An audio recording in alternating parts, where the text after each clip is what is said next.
What is up, guys? This is Solid, and today I have a historian with me, Orson O'Brien, and he is right now in Pennsylvania. He's on the phone with us, luckily, and we are going to be talking about the Yellow Wallpapers theory, our theory of what it really is. So, yeah, Orson, how do you feel about this? Like, what do you what's our theory? Well, our theory, which we decided, was that basically this whole story was kind of like a dream, kind of like Inception or something. Basically, that Jane is being suppressed by her husband because I guess her husband knows what's better for her because he's a doctor and she's not. And she believes that there's something wrong with her, I guess, just because of her husband, because, well, obviously, like I just said, he's a doctor and she's not, so she can't just argue with that. And she basically just lets herself be in her room by herself, and then she just gets mentally insane, like solitary confinement, basically. Yeah, and then when we enter her dream home, really, well, not her dream home, but like her real dream home, like her, like what she really thinks inside of her dream. There's many pictures of like mixed emotions, like what the outside reality is versus what she is dealing with.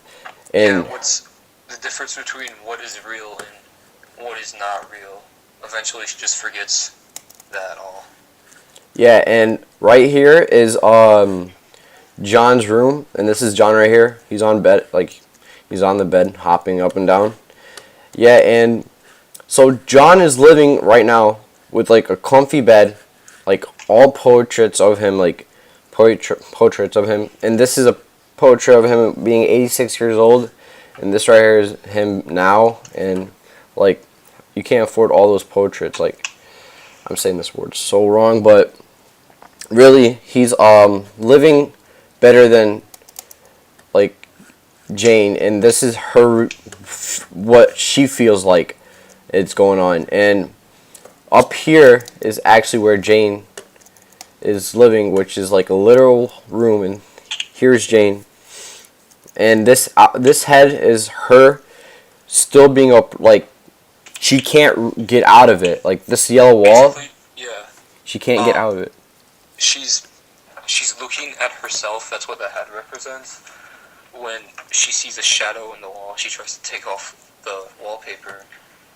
That's basically the person who she's looking at. And I just want to point out that her name could be Jane and it could be not, but we decided to just call her Jane because we think it's the most probable answer.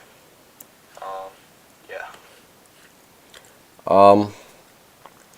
And you see like the difference between her room versus her versus John's room, and this is like what is going on in her like reality. Like she's confined, like she cannot do what she wants, that her husband is doing all that, and then like he's a doctor, like she's nothing. That's what she thinks to herself, like Yeah. she's nothing in the world, and she's She's locked up inside. Yeah, she's basically placed in like a mental institution room, and he's just living like a life of luxury in a really nice room without a freaking yellow wall. Is that right, John? Yeah, that's right. Yeah, and that is our theory of what the yellow wallpaper really means. And all right, peace. Thank you, guys. All right, that was good. Did you like that?